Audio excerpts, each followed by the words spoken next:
I never thought my life would take such a dramatic turn.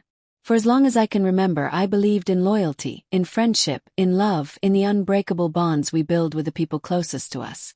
I thought I understood the people in my life. But one night shattered all of that. One night changed everything. It began, as most betrayals do, quietly, with something that didn't feel quite right. My best friend, CLA, and I had been inseparable since college. We weren't just friends. We were more like sisters. We shared everything: secrets, dreams, fears, and failures. She was my other half and I hers. So when she met Michael, tall, charismatic, successful, I was genuinely happy for her. Or at least I thought I was. Michael seemed like the kind of man every woman dreams of. He was confident but not arrogant, funny in a quiet way, and attentive to CLA in ways that made her glow. Still, something about him didn't sit right with me. It was subtle, a flicker of something behind his smile, a fleeting glance that lingered too long, an inexplicable tension I couldn't name. It was like an itch under the skin. A gut feeling I couldn't ignore but couldn't justify either. Then came the night that pulled the rug out from under my entire reality. CLA had planned a weekend getaway with her family and asked me for a small favor. "Can you just stop by Michael's place? Make sure he hasn't starved to death on pizza and video games," she joked. I laughed and agreed without thinking. It was simple, harmless. What could possibly go wrong? I arrived at Michael's apartment around dusk. The hallway was quiet, but as I approached his door, I noticed it was slightly ajar. My heart skipped. That should have been my first sign. I knocked, called his name softly. No answer. Hesitantly I stepped inside. The lights were dim. Soft music played from a speaker somewhere, and there was this faint scent of perfume in the air. Floral, familiar, but not mine. Not Celia's either. That's when the knot in my stomach began to twist tighter. And then I saw him, Michael, holding another woman in his arms. He was whispering something into her ear, his hand resting intimately on her waist. Froze. My breath hitched.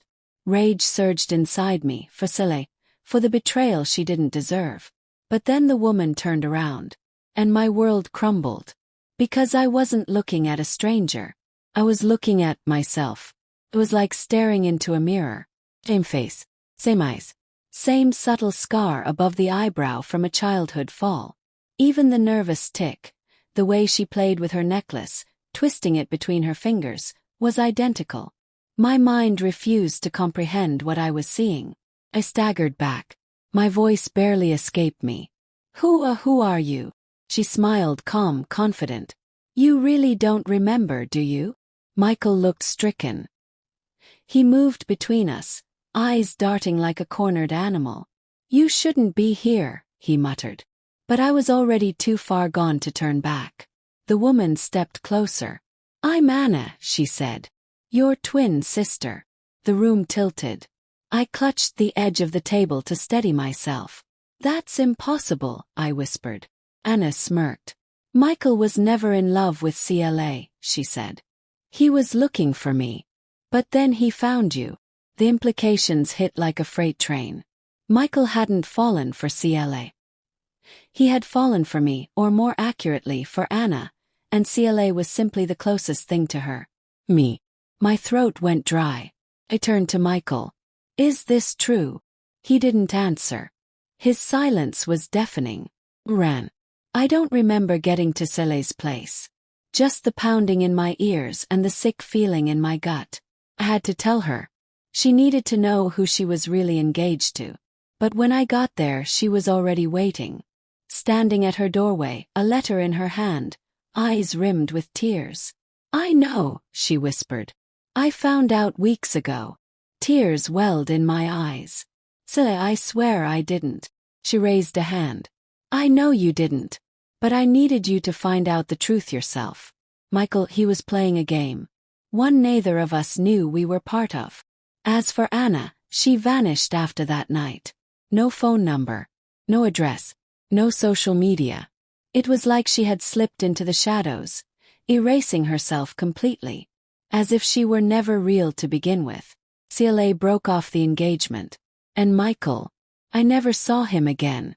But the real damage didn't come from losing him, or even from Anna's betrayal. It came from the doubt that lingered. Because the scariest part, I wasn't sure if I wanted to find Anna, or if deep down I was terrified that I already knew where she was. Inside me, waiting,